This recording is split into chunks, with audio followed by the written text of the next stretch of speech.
So it's just another busy day here in the lab, trying to do multiple things at one time, but one thing we're going to do is some content here.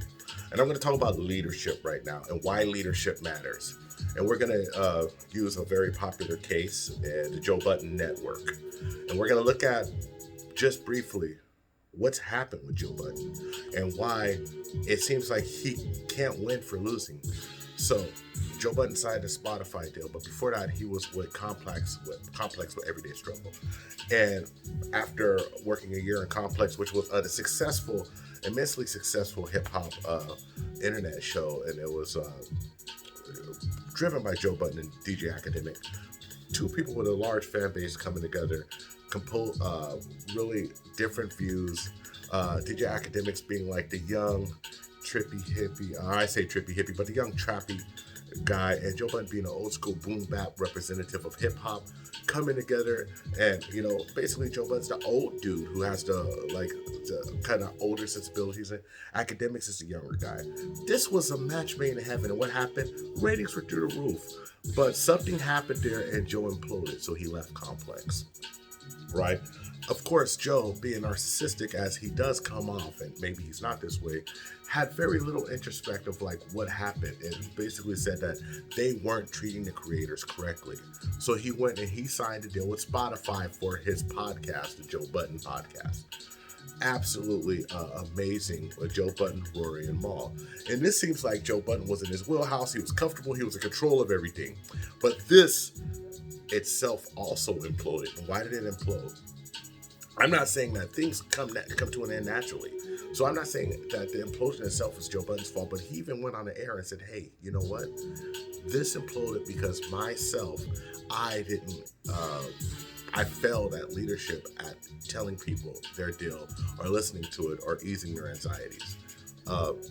That's absolutely the truth. This is why leadership counts, right?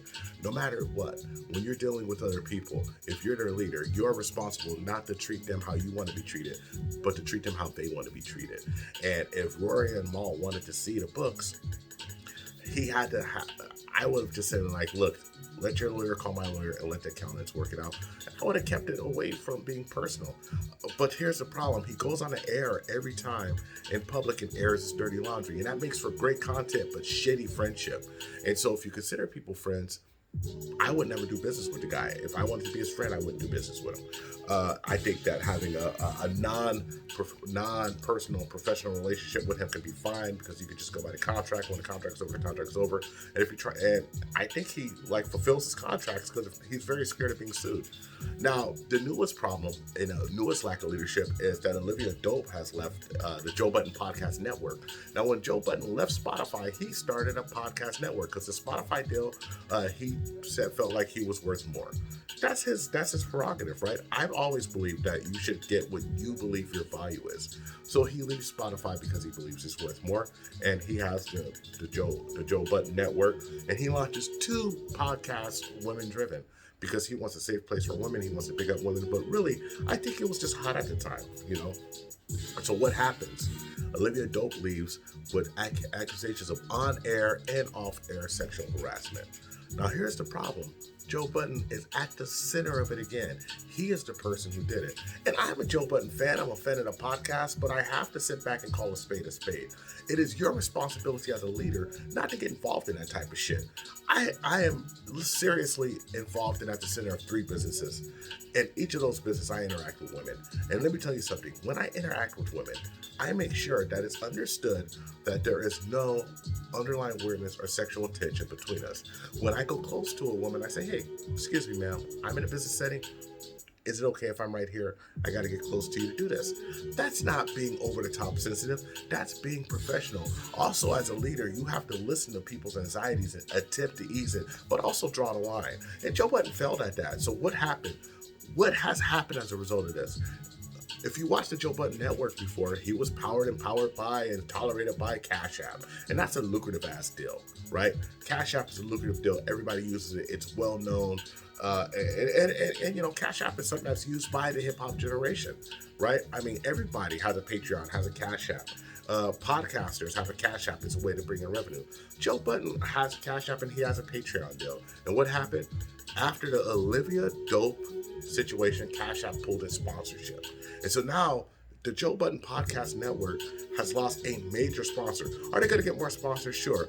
But he came out and he admitted that he was wrong and that he should have done a better job. So here's the bottom line. People invest in companies and sponsor companies not only because it's a good product, but because of the leadership structure that is involved in that product. And Joe Budden has proven that the leadership structure of the Joe Budden podcast or the Joe Budden network is just shit. Let's just be honest, it's a shitty leadership structure. So what would I do to solve this if I was Joe Budden? First thing I'd do is I'd hire a general manager. I'd hire a general manager and I would just be a creative driver for that.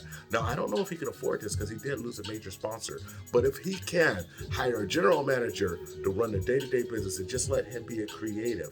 You know, one of the biggest problems is that when you're overstressed out, you're doing everything, is that you have to learn how to delegate. And now the biggest problem comes with this. Because of Joe's leadership style in the past, because of firing people on air, because of raging against the people, because of not understanding that you are transforming your hobby, your love, your passion into a viable business, because of this, Joe Budden is now going to have an incredible time hiring anybody and having people represent him. So what's probably going to happen is his manager is probably going to have to take over that role if his manager's not doing it already. And that is a conflict of interest because everybody else who comes on there involved cannot expect to be treated fairly if your manager is in charge, if your personal manager is in charge of your business.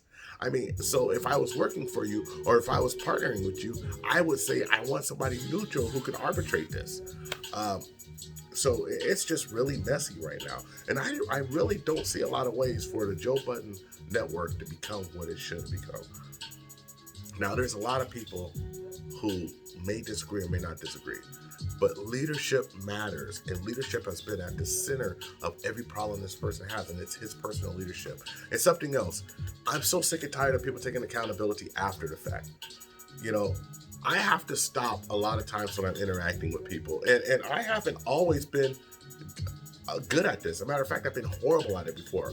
In my 20s, I was accused of things that wasn't true, but the perception was that I was a certain way and I wasn't. You know, I would just say things that was like the company line, but you have to understand that people don't exactly need that at the time. You have to do things with nuance, with understanding, and with witnesses. If you're talking to somebody one-on-one in any disciplinary action, it has to be with witnesses. And if you do it inappropriately with witnesses, you have to realize that the witness will witness against your dumb ass. Joe Budden fired somebody publicly on the air inappropriately. He harassed somebody on the air inappropriately. Everybody witnessed it. And that's the problem. That's the problem that we have here, is that we're witnessing the bad leadership. And so, you know, accountability, as I was saying, isn't just going and saying, hey, I did something wrong and I'm going to get better. Accountability is saying, okay, I've done something wrong several times. I'm going to get better from it right now. I'm going to learn from it. That's taking accountability. If your out is just say, I'm sorry, you get slapped on the wrist and you continue, it's not really an out. It's just repeating the same pattern over and over again. On purpose, as a matter of fact. It's not even insanity. You're just getting away with shit at this point. But if you see it, recognize it, and don't do it again, then you are truly holding yourself accountable. And I want to see if that can really happen. And that is a true leader by definition. Now, a lot of people may agree or may not agree with this, but I can tell you that I've been in a leadership role for over 25 years in what I've been doing, and I must always take accountability for myself before, during, and after. Before something happens, I have to think, is this the right thing for me to do? And can this continue to grow my business? While I'm doing it, do I need to retool, refocus, and make sure that I'm doing the right thing to grow my business? And after, when it goes wrong and you have to take accountability, what steps am I going to put in place to make sure that it doesn't happen again? And that's how you grow, and that's how you're a leader. And that is why leadership matters. And unfortunately, what we see at the Joe Budden Network is a lack of leadership. And a lot of times, I have to say that in our community, in the hip-hop community, in the black community, there's a lot of lack of leadership at the top. We can't run shit like a mom and pops all the time. We have to run things professionally. And we have to understand that when things happen, it can't be personal. Stop bringing all your damn friends into the business without having an understanding of what your friends should do, okay? This is G. I'm out. You guys take care of yourself, and can you handle a tip? All right.